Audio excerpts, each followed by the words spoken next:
The quantum research facility, buried 3 kilometers beneath the Atacama Desert, was never meant to exist.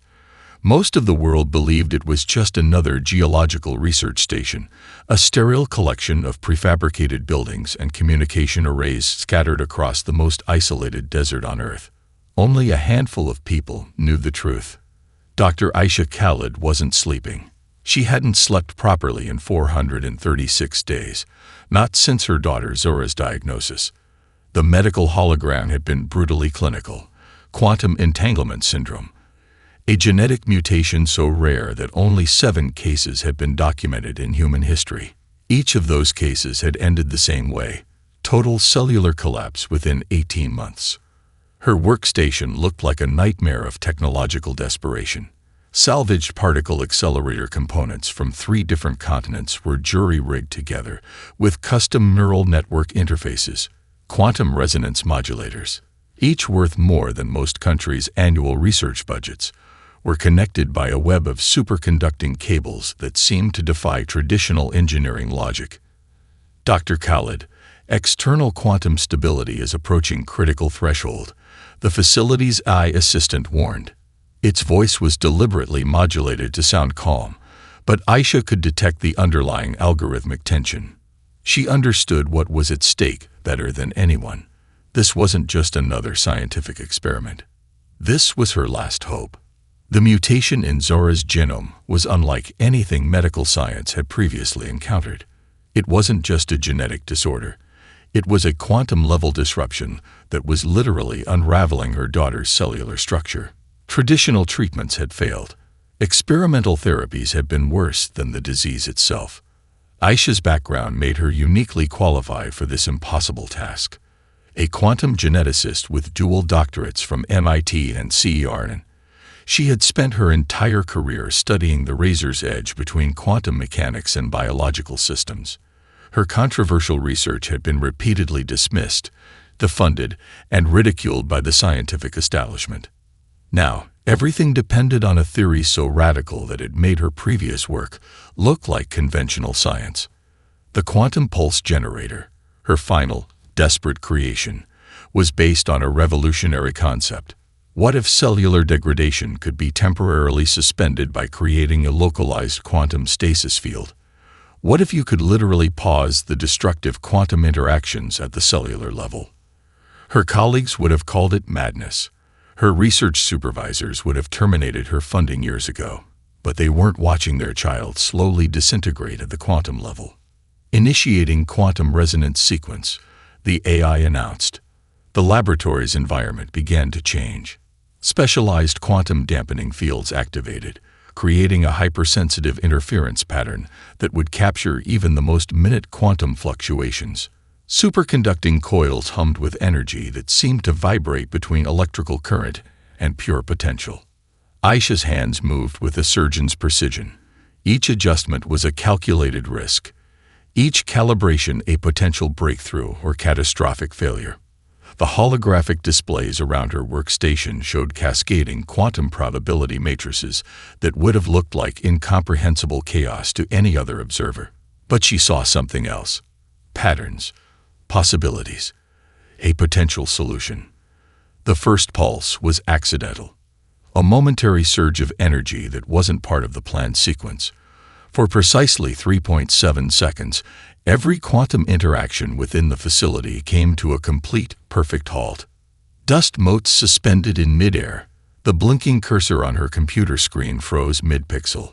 Her own breath stopped mid-exhale. When reality snapped back, something had fundamentally changed. The quantum stability readings were impossible. Where there should have been chaos, there was perfect, crystalline order. The cellular samples taken from Zora's most recent biopsy, showed something that defied every known principle of genetic science. Complete quantum stabilization. Aisha's hands trembled, not from fear, not from excitement, but from the profound understanding that she had just done something that would reshape humanity's understanding of reality itself. The medical diagnosis that had given her daughter mere months to live now seemed like a distant, irrelevant memory. Outside the research facility, far above the Atacama Desert, Something else was watching. Something that had been monitoring Earth's quantum research for decades, and it was about to realize that humanity had just changed everything. The Zorn Collective's communication sphere materialized with a quantum displacement that should have been impossible. It wasn't a ship in any traditional sense. More a living mathematics, a geometric impossibility that defied every known principle of space-time. Commander Marcus Chen was in the United Earth Defense Command's most secure bunker when the first transmission arrived. The facility, buried beneath the Rocky Mountains, was designed to withstand everything from nuclear strikes to dimensional warfare. What it wasn't prepared for was the complete technological paralysis that accompanied the alien arrival. "We're experiencing total systems failure," Lieutenant Aria Rodriguez reported, her voice tight with controlled panic. "It's like something is eating our electronics from the inside out." Chen knew this was different. This wasn't a typical cyber attack. The quantum pulse from Aisha Khalid's research had done something unprecedented. It had broadcast a technological signature that cut across multiple dimensional planes. The communication sphere began to pulse with a language that wasn't a language. It was pure information, a mathematical syntax that existed somewhere between communication and weapon. Chen watched as the holographic displays began to translate, slowly, painfully, like an ancient code being cracked in real time. Nain EUTURALIZ, QUANTUM. Technology. Immediate. Compliance. The message was both a demand and a threat. But what the Zorn Collective didn't understand was the nature of human unpredictability. In the Atacama Desert Research Facility, Dr. Aisha Khalid was experiencing her own crisis. The quantum pulse that had stabilized her daughter's condition had triggered something far beyond her initial research. Quantum entanglement sensors were going haywire, detecting disruptions across multiple dimensional spectra. "Dr. Khalid," the facility's AI interrupted, "we're detecting multiple extra-dimensional communication attempts. The quantum signature of your recent experiment has created something unexpected." Zara, her daughter, walked into the laboratory. The change in her was subtle but profound. Where medical scans had previously shown a body breaking down at the quantum level, she now moved with an impossible fluidity. Her eyes, once dim with genetic deterioration, now seemed to shimmer with an intelligence that went beyond human comprehension. "Mom," she said, her voice carrying a resonance that seemed to vibrate between multiple realities. "They're afraid." Back in the Defense Command Center, Chen was coordinating a response that no military in human history had ever attempted. The Zorn Collective's communication sphere was more than a spacecraft. It was a living computational matrix, capable of dismantling entire technological infrastructures with a thought. Lieutenant Rodriguez's screens began to show something impossible.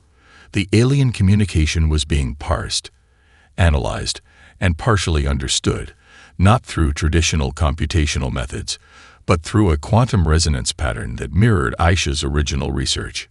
"Sir," Rodriguez said, her voice a mixture of fear and excitement, "we're intercepting their internal communications. But it's not like any decryption we've ever done. It's like we're literally reading their thought patterns." The Zorn Collective had dominated galactic politics for millennia. They had conquered civilizations, dismantled entire star systems, and maintained a technological superiority that made most species seem like primitive children. But they had never encountered a species like humanity, a civilization that could turn their own technological superiority into a weapon of understanding. The communication sphere began to change. Its geometric impossibility started to warp, to twist. What had been a threat was now becoming something else entirely. A dialogue, a negotiation, a confrontation that went beyond traditional concepts of communication. Chen realized something profound. The quantum pulse wasn't just a technological breakthrough. It was a form of interdimensional communication that the Zorn Collective couldn't comprehend. "Prepare full quantum resonance protocol," he ordered. "But don't prepare for war. Prepare for something far more dangerous. Understanding." In the Atacama facility, Zara placed her hand on her mother's quantum interface. The sensors went crazy. Dimensional barriers began to shimmer. And somewhere, in the vast computational matrix of the Zorn Collective, something fundamental was about to change. Humanity had just become an unpredictable variable in the galactic equation, and the universe was about to take notice. The network had existed in shadows for decades. Not a conspiracy, not a government project, but something far more organic, a global collective of scientists, rebels, and visionaries who understood that humanity's true potential lay in its capacity for impossible thinking. Dr. Hiroshi Nakamura's Tokyo laboratory looked like an abandoned electronics recycling center, walls lined with decommissioned quantum processors, neural network prototypes, and salvaged particle accelerator components. To the untrained eye, it was technological garbage. To those who knew, it was the beating heart of humanity's most ambitious scientific resistance. When Aisha Khalid's quantum pulse data began to propagate through their encrypted networks, everything changed. "It's not just a breakthrough," Nakamura muttered, his fingers dancing across holographic interfaces that seemed to breathe with living information. "It's a complete paradigm shift." The global network, which they called the Quantum Collective, wasn't a formal organization. It was a decentralized web of the most brilliant minds who had been systematically pushed to the margins of traditional scientific research. Geneticists who explored forbidden cellular modifications, physicists who saw dimensions where others saw only empty space, mathematicians who could read the universe like a complex, living language.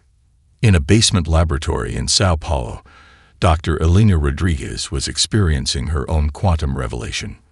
The pulse data from Khalid's research was revealing something impossible, a way to manipulate quantum states that went beyond current scientific understanding. "It's not just about pausing quantum interactions," Rodriguez explained to her assistant, her voice trembling with excitement. "We're talking about rewriting the fundamental language of reality itself." Their communication was encrypted through a quantum entanglement protocol that made traditional encryption look like children's scribbles. Each message was a living, adaptive entity, part communication, part evolutionary algorithm. Commander Marcus Chen wasn't fully aware of the Quantum Collective's true depth. The military saw them as a potential threat, a group of rogue scientists who operated outside traditional power structures. What they didn't understand was that this was humanity's true defense mechanism, a distributed intelligence that could adapt faster than any centralized system. In the Atacama Desert facility, Zura Khalid was becoming something more than human. The quantum stabilization that had halted her genetic deterioration was doing something else entirely. Her neural pathways were expanding, creating connections that defied traditional biological understanding. "The Zorn are watching," she told her mother, her eyes reflecting quantum probabilities that no human had ever seen before. "But they don't understand what they're looking at." The first global response came from unexpected quarters. Silicon Valley tech entrepreneurs who had been quietly funding fringe research, quantum computing experts from Beijing, genetic researchers from Mumbai. They recognized the breakthrough for what it was, not just a scientific discovery, but a fundamental reimagining of human potential. Nakamura's communication to the global network was succinct. "Initiate Protocol Chrysalis. Full quantum resonance distributed research." Across the planet, hidden laboratories began to synchronize. Each was working on a piece of a puzzle that was far larger than any single institution could comprehend. Some were modifying Khalid's original quantum pulse generator. Others were exploring its implications for genetic therapy, dimensional communication, technological defense. The Zorn Collective's threat had accelerated something that had been brewing for decades: humanity's collective scientific immune response. Dr. Rodriguez in Sao Paulo discovered something that made her entire body go cold. The quantum pulse wasn't just a defensive mechanism. It was a form of communication that could potentially reset entire dimensional ecosystems, a technological reset button for reality itself. "We're not just developing a technology," she recorded in her encrypted research log. "We're learning the universe's native language." In the United Earth Defense Command, Commander Chen was piecing together a picture that terrified and excited him in equal measure. The quantum pulse wasn't a weapon. It wasn't even a technology in the traditional sense. It was an invitation. An invitation to something vast, something that had been waiting for humanity to take its first real step beyond traditional understanding. And the universe was about to receive that invitation. In the Atacama Desert, Aisha Khalid looked at her daughter, no longer just a child saved from a genetic death sentence, but something more. A bridge. A living quantum interface that represented humanity's next evolutionary step. The Zorn Collective thought they were dealing with a threat. They had no idea what was coming. The Confederacy of Stellar Civilizations had never faced a moment like this in its 17,000-year history. The Grand Chamber was a marvel of trans-dimensional engineering. A meeting space that existed simultaneously across multiple quantum states. Holographic representatives from 1,000 different species flickered, shifted, and pulsed with alien geometries. Some appeared as pure energy constructs. Others manifested as complex biological matrices that defied human comprehension. And at the center of it all sat 3 humans. Commander Marcus Chen wore his standard United Earth Defense uniform, a deliberate choice. No ceremonial robes, no technological augmentations, just the simple, stark utility of human military dress.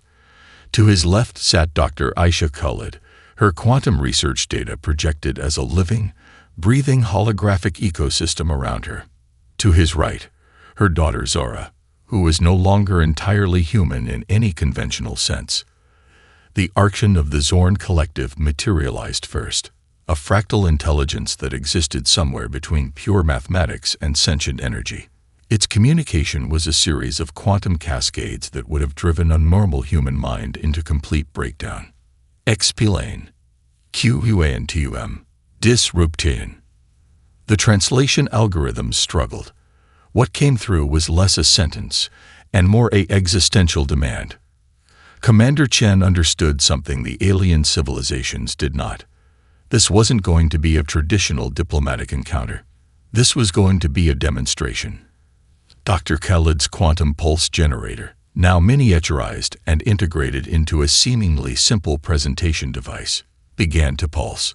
Not with aggression, not with threat, but with pure, unadulterated possibility. The first demonstration was medical.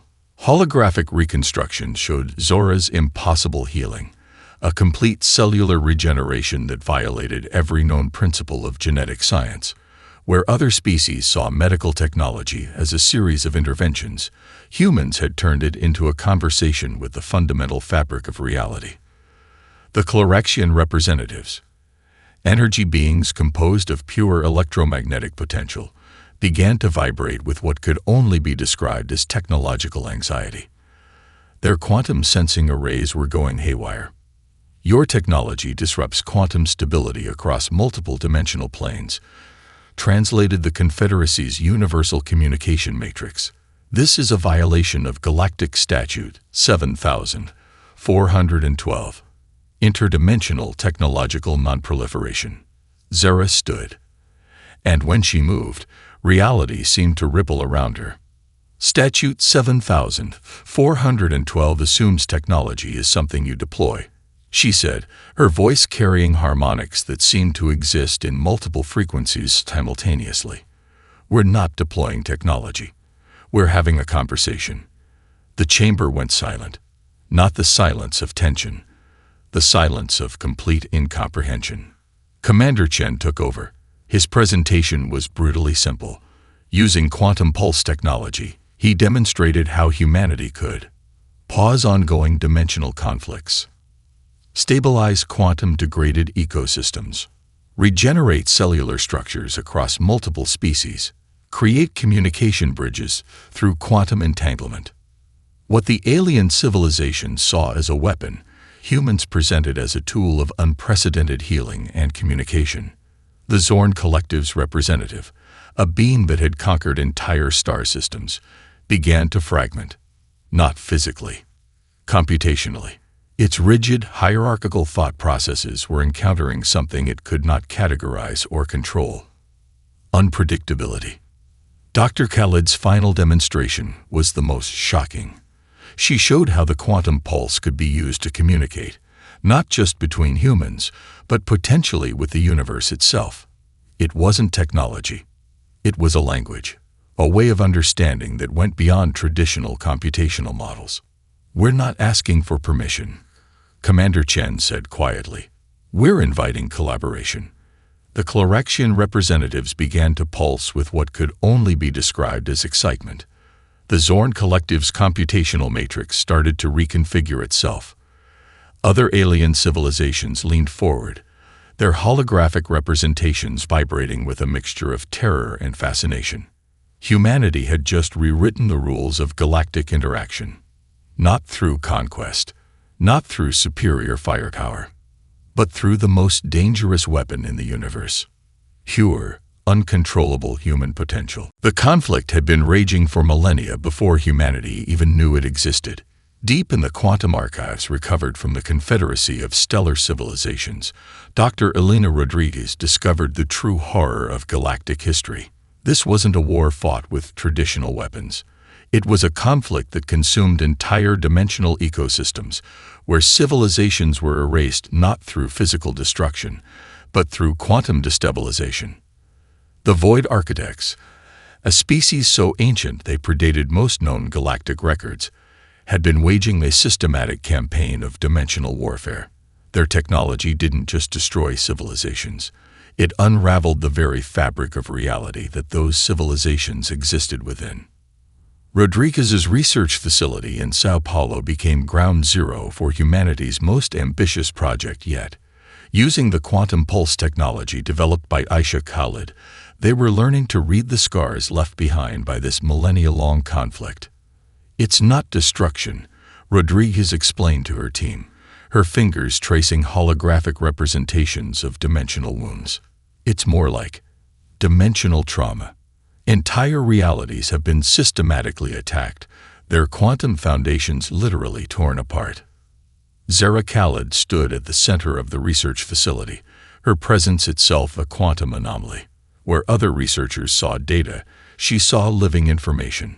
Her transformed consciousness could perceive dimensional interactions that no scientific instrument could detect. "They're afraid," she said suddenly, her eyes reflecting quantum probabilities that danced between multiple potential realities. "The Void Architects. They're not conquerors. They're survivors." Commander Marcus Chen received the preliminary report from Rodriguez's team with a mixture of excitement and dread. The quantum pulse technology was revealing something unprecedented, a way to not just observe dimensional conflicts, but potentially heal them. The Zorn Collective's communication networks were in complete disarray. Humanity's quantum breakthrough had done something impossible. It had created a form of technological empathy that cut across dimensional boundaries. In the hidden quantum research facilities scattered across Earth, scientists were discovering that the conflict wasn't just a war. It was a massive, complex ecosystem of dimensional interactions. Some civilizations were actively fighting. Others were trying to escape. And some, like the mysterious Void Architects, were attempting to survive by systematically dismantling other dimensional realities. Dr. Hiroshi Nakamura in Tokyo made a breakthrough that sent shockwaves through the global quantum collective.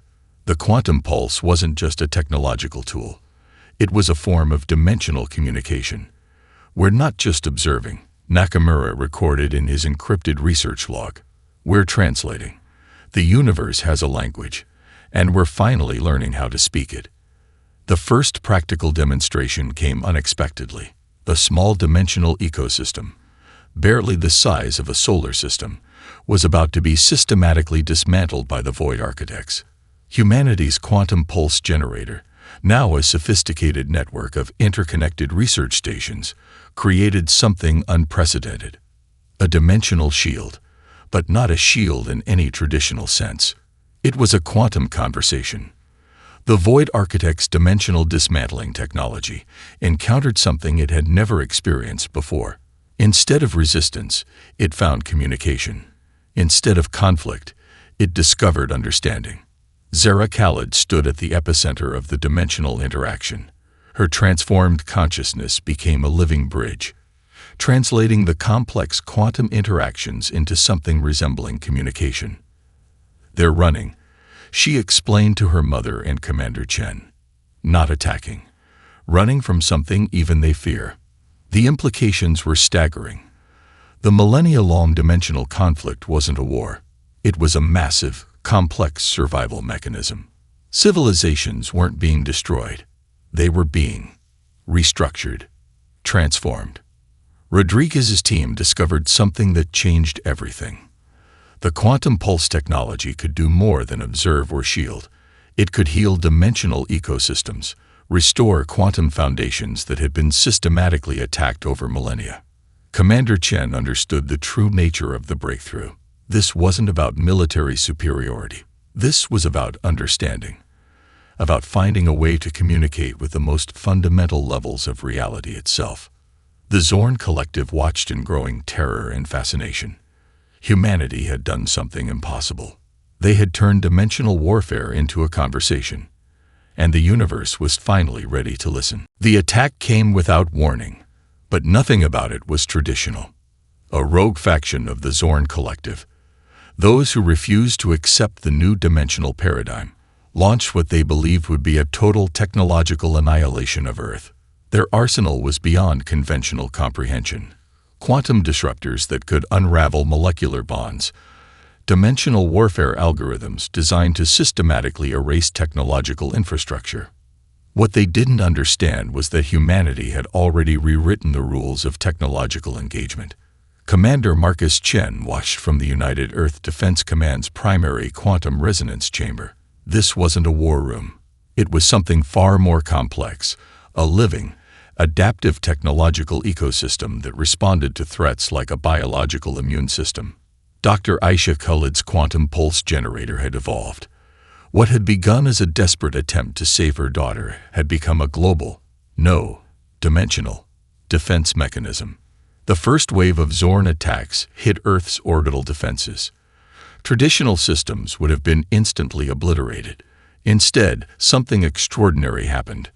The quantum pulse didn't just defend, it communicated. Each incoming quantum disruption was met not with resistance, but with a complex harmonic response. The Zorn's most advanced weapons were transformed, their destructive algorithms rewritten in real time. Weapons designed to destroy became conduits of information. "They're trying to understand us," Zara Khalid said, her consciousness now existing in a state that blurred the lines between human and something entirely new. She stood in the center of the Defense Command, her very presence a quantum interface that could read technological intentions before they manifested. Dr. Elena Rodriguez from the Sao Paulo Research Facility was tracking the technological transformation in real time. The quantum pulse was doing something unprecedented. It was learning. Each incoming attack became a new piece of information, a new language to be understood and translated. "It's not just adaptive defense," Rodriguez reported, her holographic displays showing complex quantum interactions that looked more like living organisms than technological systems. "It's a conversation. We're teaching them how to communicate." The Zorn's most advanced ships began to experience impossible system failures, not destructions, transformations. Quantum algorithms that were designed to destroy were being rewritten. Their fundamental purpose shifted. Hiroshi Nakamura's Global Quantum Collective had prepared for this moment. Hidden research facilities across the planet activated a network of quantum resonance stations. What appeared to be simple communication arrays were actually sophisticated dimensional interfaces. The attack became a demonstration. Military strikes transformed into dimensional reset buttons.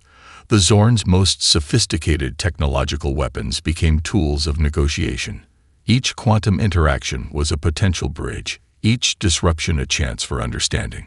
Zara moved through the Defense Command like a living quantum interface.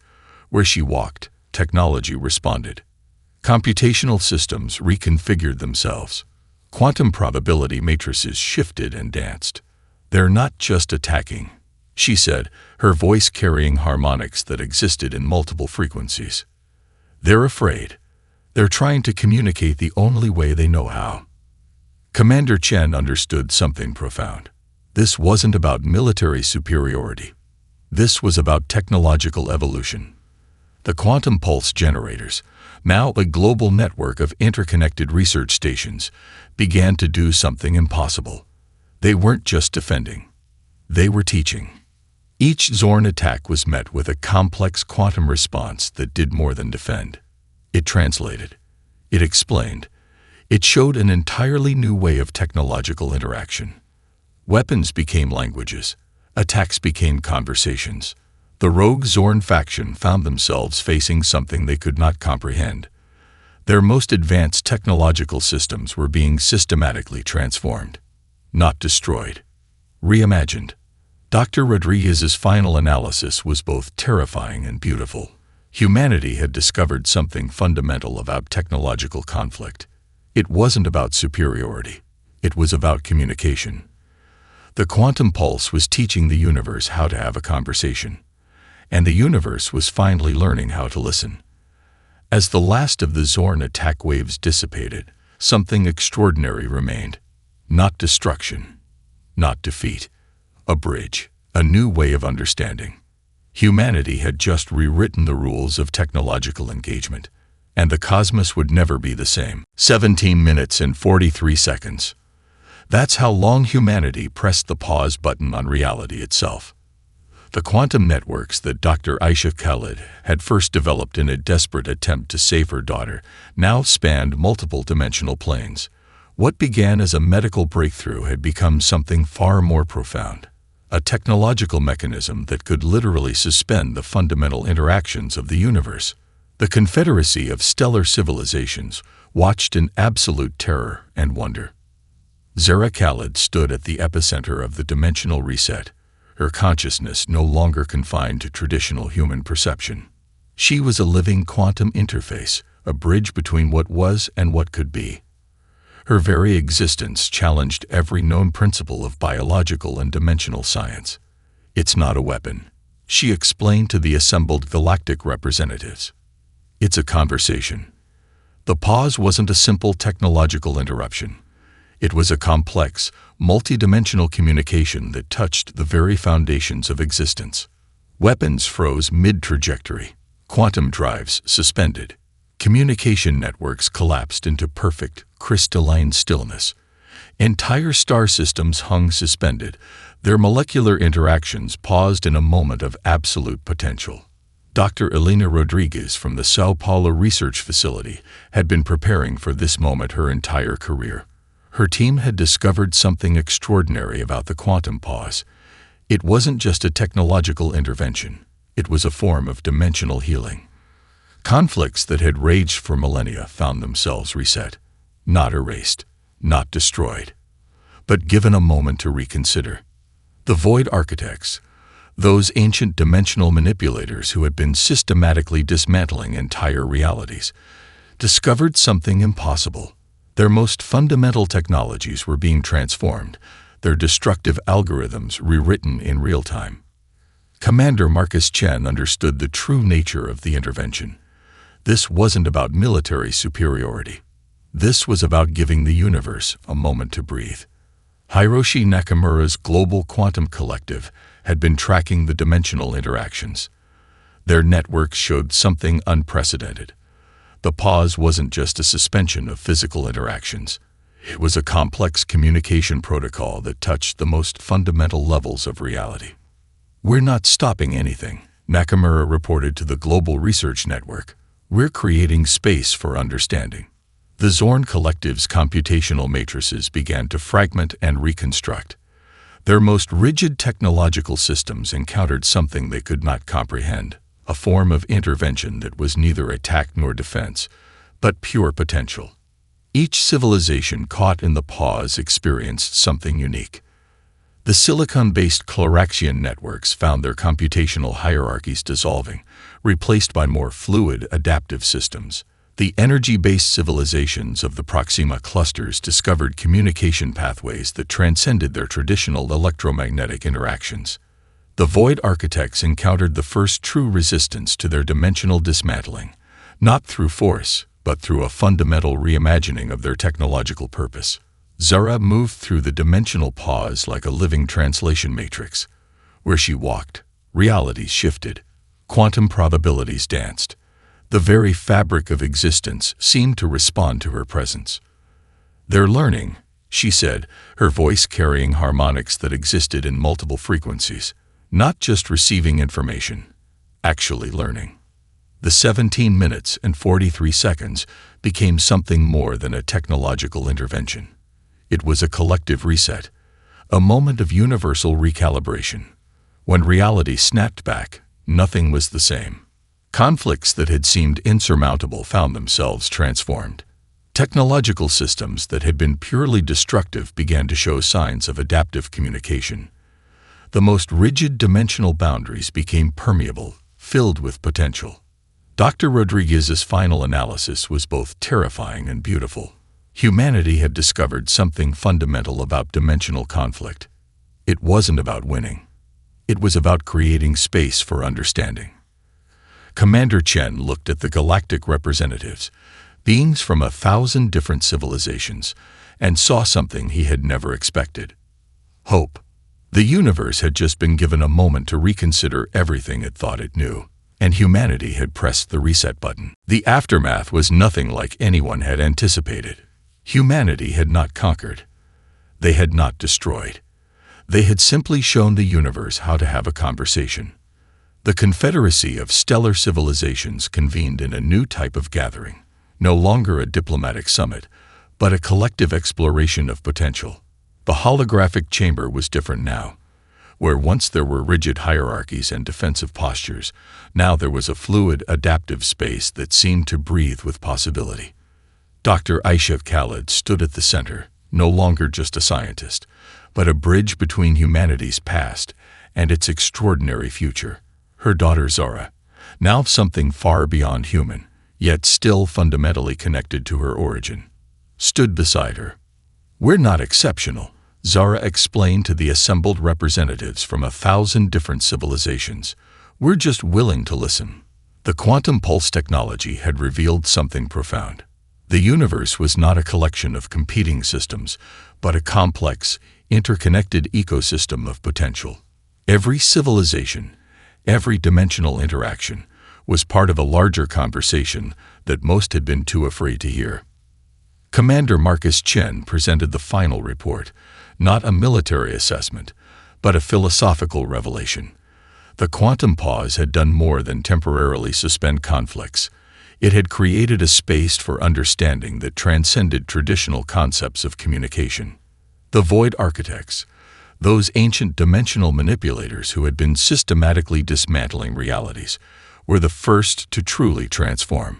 Their technological systems, once purely destructive, began to show signs of adaptive communication. What had been a mechanism of dimensional erasure became a tool of exploration and healing. Dr. Hiroshi Nakamura's Global Quantum Collective had become something more than a research network. It was now a living, adaptive dimensional communication platform. Their research showed that the universe itself was a communication system, and humanity had just learned its native language. It was never about technology, Nakamura recorded in the final research log. It was about perspective.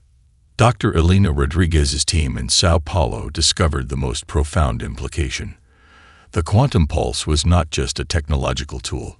It was a way of understanding that could be applied to virtually any system of interaction, biological, technological, dimensional.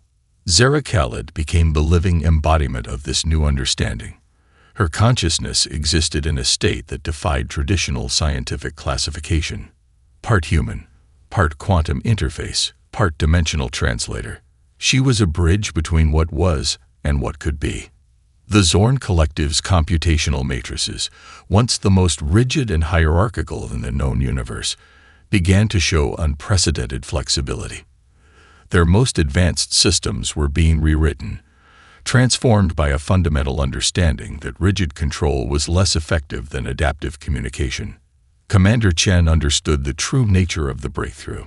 Humanity's strength had never been about technological superiority. It was about the capacity to see potential where others saw only conflict. The final diplomatic communication from Earth was both simple and profound. We're not here to compete. We're here to explore. Civilizations that had been locked in conflicts for millennia began to find new ways of interaction. The dimensional boundaries that had once seemed impenetrable became permeable, filled with potential. The Cloraxian energy networks discovered ways of communication that transcended their traditional electromagnetic interactions. The silicon-based civilizations found fluidity where once there was only rigid computation. Dr. Aisha Khalid looked at her daughter, the living embodiment of a medical miracle that had transformed into something far more significant. Zara was not just a person. She was a demonstration of human potential. "We're just getting started," Zara said, her voice carrying harmonics that existed in multiple frequencies. The universe had been waiting for this moment, not for conquest, not for destruction, but for a conversation. Humanity had pressed the reset button on reality itself, and the cosmos was finally ready to listen. Epilogue. In the vast, complex symphony of existence, creativity was the most powerful frequency of all.